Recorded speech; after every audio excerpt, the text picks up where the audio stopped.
Aaron Barich, your reigning SCG Tour Invitational Champion at SCGCon Summer earlier this year, going up against Tannon Grace. It's Mono Green Tron. And we will be underway here in just a moment as a show of sportsmanship, a nice fist bump. And here we go. For Barich, no one drop, no Noble Hierarch, no Glistener Elf, so he'll just sacrifice that Wooded Foothills and get himself a breeding pool.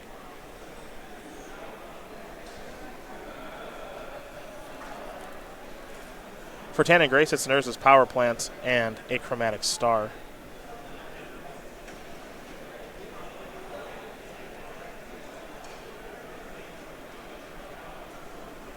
We'll be going back over to Barich here in just a moment.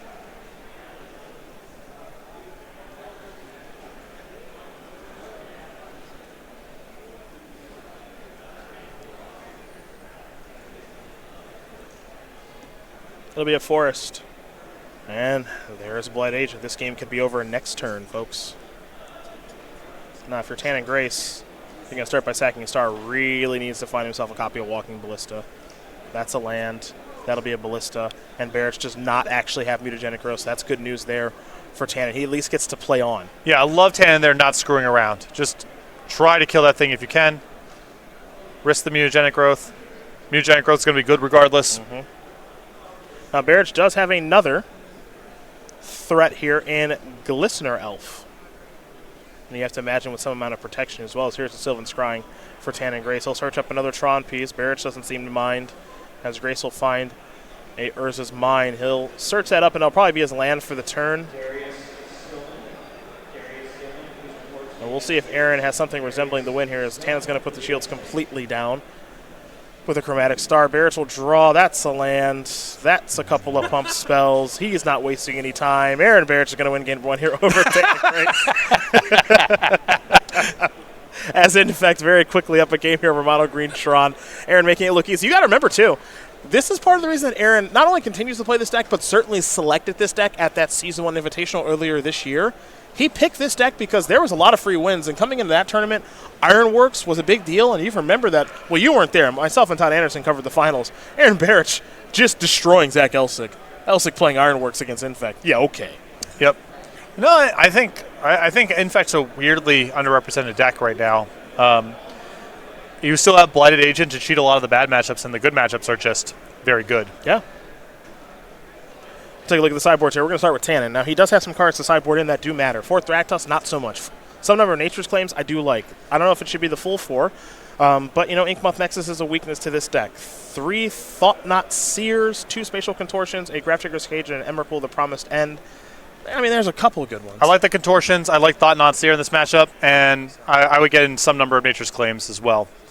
This deck is just so soft to Nexus. I want a little bit of, at least some Nature's Claims. We'll go over to Aaron Barich, who does not need to change all that much. He's got 2 Dispels, 2 Dissenters, Deliverance, 2 Nature's Claim, 2 Shaper, Sanctuary, 2 Spellskite, a Carrying Call, Dismember, a Distortion Strike, a Grafdigger's Cage, and a Relic of Progenitus. Say it. Say it. Same. There 60. There it is. I don't mind. I don't mind a little bit of Dissenter's Deliverance, but you know, I think you just kind of ride with this. Yeah. I don't think he needs to change very much. Yeah, maybe you know, the Apostle's Blessing's not great in the matchup. Maybe cut one of those. I don't know. The Dismember is not that good, so he's got some wiggle room, but he's going to be very close to the same main deck. This is pretty close to easy mode here for Aaron Barich. He's a competitive Magic player.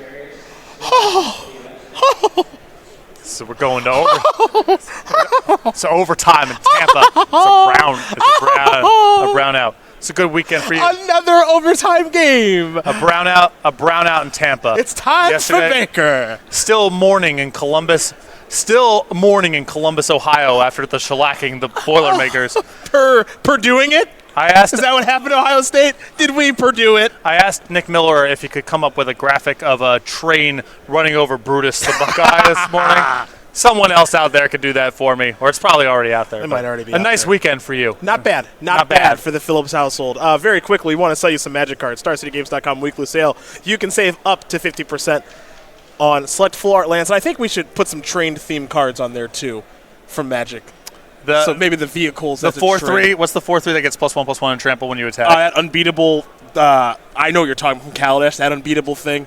There's Untethered Express. That's a nice train. Yeah. Well, the 4-3 actually kind of looks like the Purdue Boilermaker logo. That's true. That's so true. that's the one to do. Anyhow, up to 50% off select full art lands. Limited time remaining on the sale at go.starcgames.com/weekly sale. Monday, 11 a.m. Eastern time. That's tomorrow. We're going to be updating with a new category. So if you're interested in saving up to 50% off select full art lands, head over to the website. Now you're running out of time. There we go. There we go. Baker, don't let me down. Brown out. We need this. We need this. It's a brown out. We need this. Tannon Grace's going to be on the play here.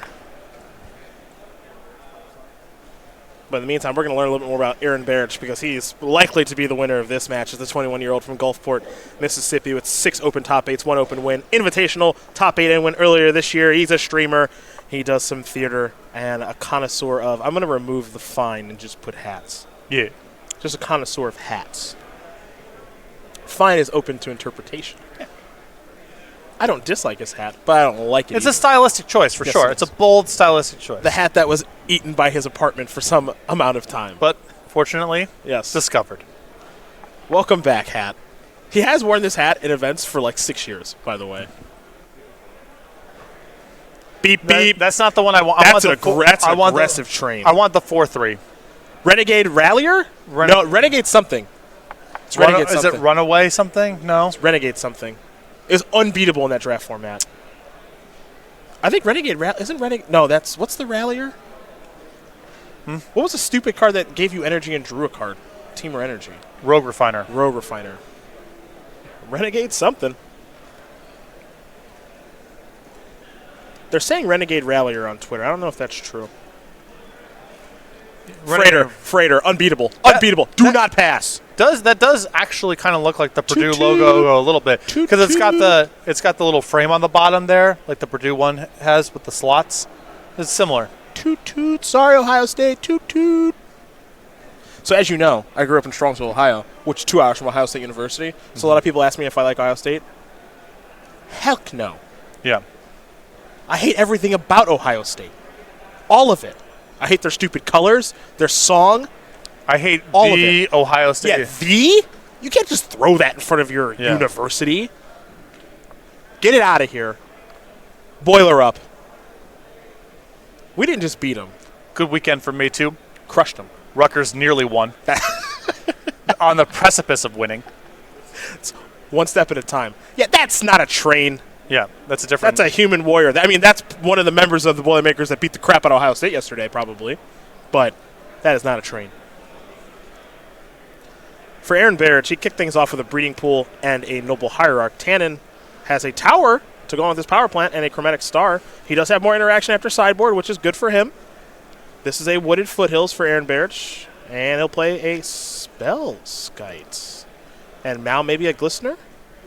Was not expecting Spellskite. Though Spellskite, good protection against a ton of stuff. Walking Ballista, stray Disenchants. Correct. And Barich, again, he has a little bit of wiggle room because he's got a handful of cards in his main deck that don't do very much. Even if the Spellskite's not great, you can bring it in on spec here because, what are you missing out on? A Dismember? Who cares? No, not a big deal. No. Now, I think Tannon did peel the Urza's Mind to complete the Tron. Now, of course, it depends on what the payoffs are and what his hand looks like, but that Spellskite's going to cause some trouble. Yeah, I mean, if your payoff here is Wormcoil Engine, it's actually not shabby here as a blocker. If the payout is Karn, that isn't even necessarily a card here because you can redirect the removal to the Spellskite, and then you're just exposed. 2 4s plus the Exalted Trigger would be lethal. So good for Tannon, of course, to have Natural Tron here, but any of his big plays here don't guarantee he even survives a turn. Tannon getting the storm counters out. He's got some storming to do. Going off. Storm count 0. Yes.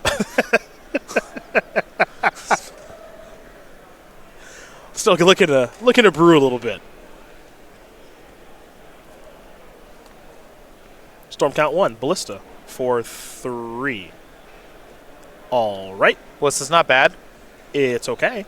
But it's no. I mean, if Barich moves to combat here, Tannon's is going to have to block. He's not going to be able to lean back on the Ballista here since the Spellskite covers from an attempt to pump if Grace doesn't block.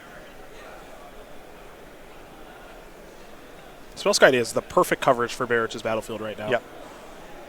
Well, Nature's claimed that, and that means Bliss is going to do basically nothing. 6 points of damage. Yep. Gonna shoot the Glistener Elf. That's a good choice, Aaron. Yep. Redirected to the Spellskite. Are we just going to do that? Yep. 10. One more time. Yeah, you might as well get your... I mean, the 4 life doesn't really matter, so I would... All right, whatever. Yeah, I don't think it... I get the sense that it's not really going to matter regardless. No, I don't think so. All right. Oh, survived. Okay. He's still alive. Not bad. Yeah. Better than I was expecting. 6 infect. We'll head back Tannon's way.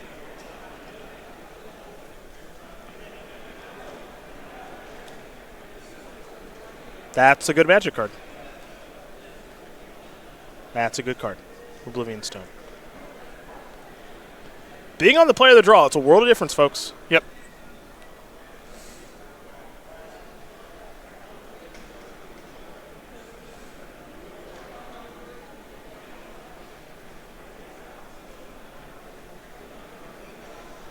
Crozen Grip. That would be nuts. Not in the 75. The Crozen Grip blowouts are always great. This will be an attack for 2 Exalted.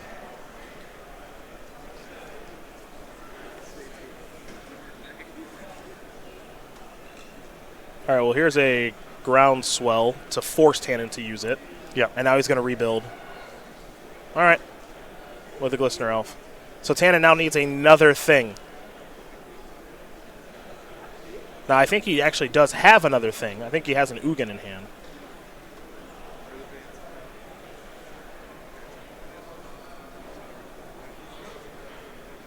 Let's see what this is. Chromatic Sphere. Cash it in. 1 green, 1 colorless.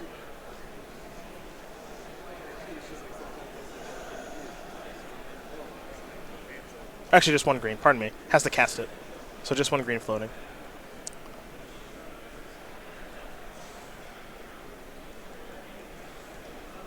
Has some concerns about Spell Pierce, does Grace. Yeah. I mean, you can open up here with World Breaker, which I believe Grace has access to. Yes, he does. But you can get killed even through World Breaker.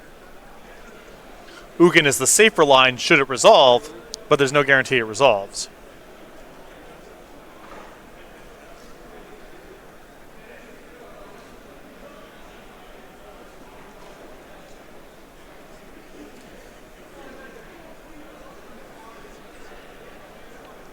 I think Grace is leaning towards Ugin here. All right. He'll minus, which is definitely the right thing to do, by the way. Do not plus there. Plus is how, and if he plus, Barich had it all rolled up to kill him. So it is a good thing that Tannon elected to minus there on Ugin. Don't want to have to try to target against this deck. Gonna plus. Up to 8 goes Ugin. Barich is going to fall a little bit lower down to, it looks like 5. Barich might just get burned out by this very powerful dragon.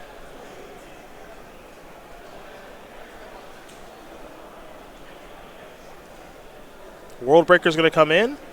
Exile a Breeding Pool. And Tron flexing its muscles, folks. Tap out. That's right. As Tannon Grace is going to tie things up here against Aaron, Barich, Tron, and in fact going to get ready for a 3rd and final one. You see the sideboards here. Again, for Aaron, I don't think he needs to change all that much. He's on the play for Game 3. You just want to make it as streamlined as possible and kill Tannon on turn 3. Right. And we saw the Spellskites. He's got 1 in the main deck, I believe. 2 in the board. Don't know if he brought in the extra copies or whatever. I think the Spellskite's totally fine, again, for redirecting Ballista and or Disenchants. And I don't think you really do mess around with a whole lot past that. Yep. I think in spots like this, sometimes players have a tendency to maybe over sideboard, and I think that Aaron can keep it just pretty light. Yeah. Keep it pretty easy breezy. Don't overthink it too much, and be pretty happy with where you're at currently. I think that's what he can do. So we'll see. Obviously, these players will continue to look at things here a little bit, but in the meantime, we're going to talk about the regional championships that's coming up here, folks. Oddly, only just a couple weeks away. You might think it might be further than that, but as you see our 14 locations, November 10th is not as far away as you may think it is, given that it's actually the 21st of October. I don't know how that happened already. Moves fast. It does move fast. We're deep into quarter 4 this year. It's going to be January 1st before you even know it. Go.starcitygames.com/regionals for more information. We got some more information here for you, though, outside of those 14 locations, like prizes here. Our winner, $1,200 at each location, along with 20 SCG Tour points, an invite to our Season 2 Invitational at SCG Winter. Of course, we've got an awesome token here for you guys. Our friendly little goblin that's doing some backpacking. And then we've got an awesome playmat for the specific locations like Atlanta and Baltimore and Boston, Chicago at Pastimes, Columbia at Magelings, Columbus, Comic Town, not far from the horrible Ohio State University that lost to a bad team. Go.starcitygames.com/regionals for more information. Free exclusive playmat and token to the first 200 players at each location. I've just been informed on Twitter that the Browns just intercepted a Jameis Winston. Brown out. Brown out. Brown out. You betcha.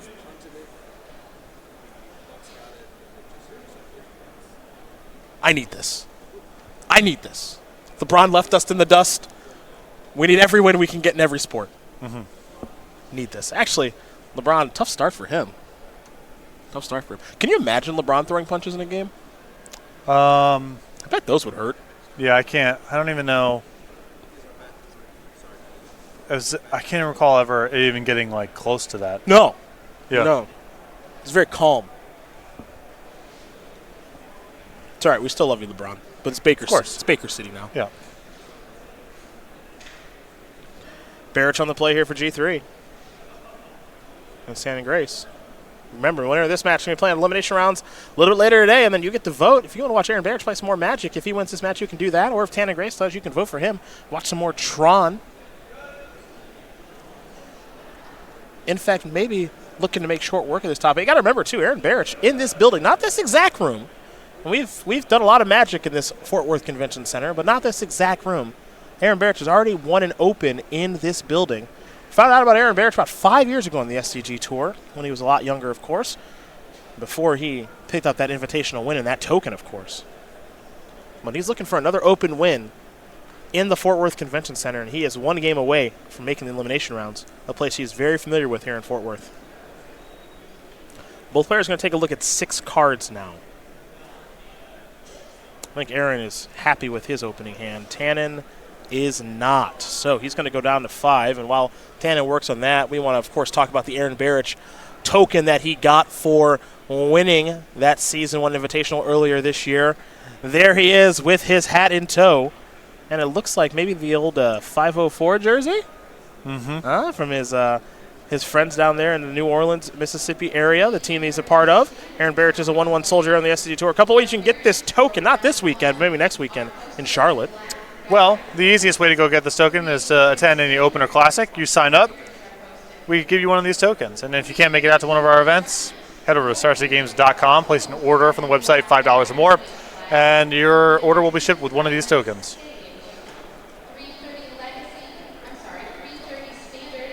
See if Tannon can find 5 cards that he's happy with.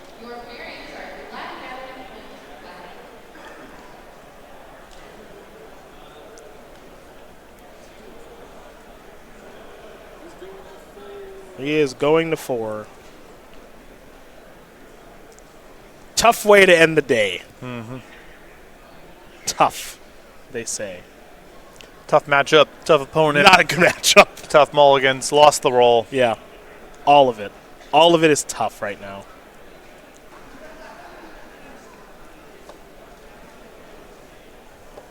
But can't be too unhappy with the run this weekend for Tannon Grace. And again, stranger things have happened. This Tron deck can win on a mulligan to 4. One piece of interaction, all of a sudden you've got Tron on turn 3 with Karn. This deck could very easily go Tron piece, Walking Ballista, kill your thing. Next Tron piece, Karn, take over the game. Spatial Contortion in his deck plus board. Absolutely. A lot of Barich's hands are going to be leaning really heavily on a single card that matters. Tannon can answer it. It's not impossible. It is merely improbable. Tannon will put the top card to the bottom. Barich will start. He has a Forest and a Glistener Elf. We will go to Tannon Grace, who has a Tron land and a Chromatic Star. Vines of the Vastwood here for Aaron is the draw. Aaron will play a Might of Old Croja, it appears. Maybe.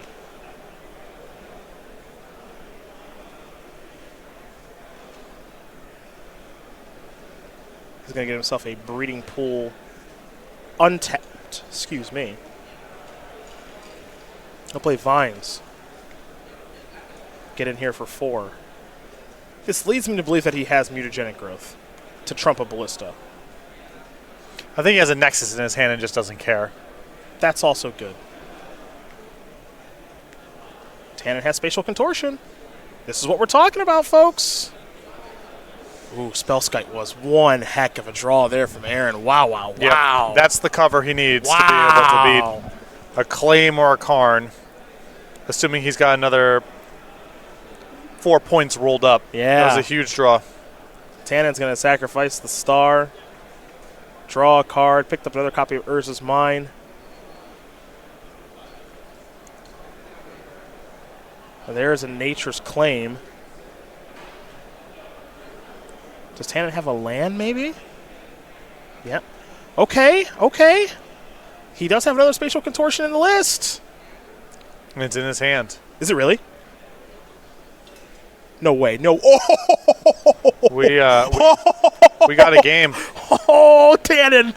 Oh, Tannon. I mean, if Barich... Oh, he's the Tron now. We are all the way back. Yes, we are. I don't know if Tannon's got a payoff as I don't know card. either. Aaron has a Noble Hierarchs, plural. He does not have an Infect threat. That ain't it. Whoo, boy.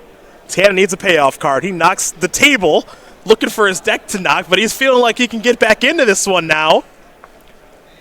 I mean, Tannon's position's really good. It's pretty darn good. Big draw step here. Something like a Walking Ballista would be really tough to beat. He's going to slow roll himself a little bit. I can respect it. What is he looking for? Oblivion Stone's pretty good. That's pretty good. So we go over to Barich. Barich is going to attack here for 2 Infect. He'll play a land, pass the turn back. Barich's last card in hand is a Nature's Claim, by the way. We counted Tannon out maybe a little bit too early as we head back over to Barich. Barich will draw again. He'll serve for 2 Exalted, not Infect. Grace will fall down to 16. But in a draw-go scenario, Patrick, this is where Tannon Grace wants to be. Oh, he's drawing to so much more power and has so many more live draws than Barich. Barich's deck is filled with a lot of pump spells that aren't good right now. He needs to get an Infect creature before the game can even really start. And Tannon can lock him out with a number of draws. An Expedition map will net a forest. Now here comes an Ancient Stirrings. Grace is going to look at the top 5 cards, probably leave Oblivion Stone open as well. But Tannon is looking to steal this game on a mulligan to Ford. Again, when you were playing Tron, you got to remember this deck mulligans very, very well. Mm-hmm. Does not need a lot of cards to go. If you keep a 7-card hand, that's quite the luxury as a Tron player. But it can win on 4, or at least can compete on 4, as Tannon is doing right now. And he will reveal Karn Liberated.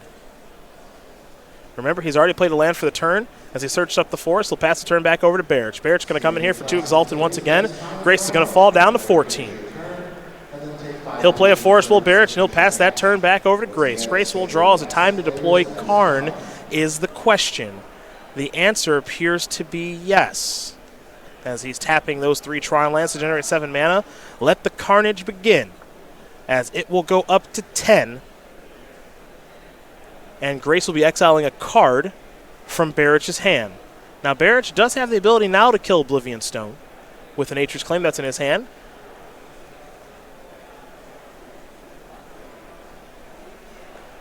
And he's going to let the Nature's Claim go. Barich will untap and draw. He's got a copy of Might of Old Croja. He will cast that. He'll play another one. This will be an attack here for enough to kill Karn. Okay. But Tannon still ton of mana and the Yellowstone as insurance. Now, I'm curious if he's supposed to kill Karn there or attack Tannon for a bunch of damage. I don't think he's going to get to attack again if it involves... If Tannon untaps with Karn and Oblivion Stone, I think we're done dealing damage. You just need Tannon to brick a bunch? Yeah. Okay. Here's another attack with the Noble Hierarch, it looks like, in just a moment. As Barich will untap, he'll come in here for 2 more. Grace is going to fall down to 10, using his life total as a resource. That's a Sanctum of Ugin. What's Grace got now as he's tapping a bunch of mana? It'll be for 8. This is an Ugin. Trigger the Sanctum. I have to imagine it's Walking Ballista, and it is, because that's the best card to get against Infect. We're all done here. I think you might be right, partner, as I expect this Ugin to go down to 6, and it does. That'll exile the Noble Hierarchs, and the combination of Ugin, Oblivion Stone, and a Walking Ballista on the way, it means that the Baton Rouge native here on the right in Tannon Grace might be moving on to the elimination rounds. And not Aaron Barich, who got the ideal pairing here in round number 15. Yeah, you cannot ask for more than getting the roll against Drawn and having them go down to 4 cards in game 3. Yeah, and being on the play game 3, too. Yeah. It's everything that Aaron could ask for. Second spatial contortion, that was key. Dissenter's Deliverance is going to be here to kill the Oblivion Stone. I think Tannon says that's fine. Can't do much with it anyway. The follow-up here for Barich will be a Spell Skite. And still search up another land. Nature's Claim will take care of that for Tannon. He'll give Barich a little bit of life, and Aaron's going to extend the hand. What a comeback for Tannon Grace, who's come up short so many times trying to win a team open. Mulligans to 4 on the draw in maybe his worst matchup in the format, and wins anyway. He's on his way to the top 8. Congratulations to him. Yeah, congratulations. Yep. Was on the verge of writing him off there, but really nice draw on 4 cards there. Both of his sideboard spatial contortions was able to get a Tron, and Barich's hand was leaning really heavily on just a couple of Infectors. When Tannon was able to answer them, not a whole lot left over. Yeah. And eventually got to Tron and started playing his 7s and 8s. Which is why you play the games. That's why we don't announce winners before the matches begin, because you never know what can happen in a game of Magic. As we get ready here for our next match, Peter Holman, is playing. Oh, we saw him earlier. I had to take that back. He was playing Death Shadow with the Gorkline Rampager, kicking it old school against Peter Tubergen, who is playing Dredge here this weekend. So, Graveyard Hate check. Got anything there? 2 surgical extractions, Scavenging Ooze. Not a whole lot. You didn't say Leyline of the Void. No you didn't say Leyline. Leyline of the Void. All right, let's head on down. Let's watch our final match here of the Swish. You got Tubergen on your left, Peter Holman on your right. This match looks to be playing for top 8. Peter Tubergen with the Pepsi hat, 11-3, as is Peter Holman without a hat, with his 4-color Death Shadow deck. Tubergen going to take a little bit of damage here from a Mana Confluence. And let's see, he's going to be casting Faithless Looting from the graveyard. He'll dredge 3 cards. Stinkweed Imp among those cards. Now he'll dredge 5 cards. We don't have a great look at them right now, but as he places them into the graveyard, I'll be able to let you know what they are. And among them are 2 copies of Prized Amalgam. So he's drawn 2. And now he'll have to discard 2, will Peter.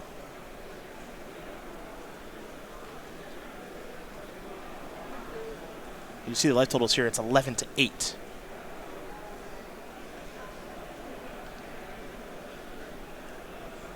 And away go 2 dredgers there in Stinkweed Imp and Life from the Loam. Creeping Chill was among those cards. So Tubergen's going to go up to 14. Holman going to fall down to 5. But those Death Shadows have just gotten a bit larger. Interesting stuff. Yeah, it's net neutral from Holman's perspective here. He picks the 3 up on the way back with the Death Shadows, and arguably more than that because he has 2. Yeah. That might be something that Peter Holman's very happy about. That might mean that these Death Shadows could cause a little bit of havoc. So now here come a couple copies of Bloodghast. Now those do have haste, but they are staring down some untapped Death Shadows here. And you're going to get some triggers here as well for those Prized Amalgams, so long as Peter does remember, though it's a weird trigger in which you basically cannot forget. But for all that Tubergen has here, he's a little short on blockers. Yes, he is. Because the Bloodghast can't block, the Amalgam comes back tapped. And now he'll pass the turn back, so Holman will be untapping. Be a good time for maybe that Gorkland Rampager, folks, as he will draw a card. Didn't get a great look at it. I think I see an Inquisition of Kozilek in hand right now, though. And he might have a Traverse the Uvenwald. I have to imagine Delirium is here. And right now, 13-5, that means those Death Shadows are 8/8s? There is the Gorkland Rampager, the one of in his deck to search for. He's happy to attack with all of his creatures. Tubergen only has 2 blockers, and Gorkland Rampager will give +4/+4. So he's going to Rampager there over the Narc Amoeba. It's a ton. This is a ton. That is a ton of damage. And the Gore Clan Rampager that Peter Holman put in his deck was able to tutor for via Traverse the Uvenwald. And wow, timely card. Gonna win his game and match. Friends are jumping in the back a little bit here. And for your 4-color Death Shadow player,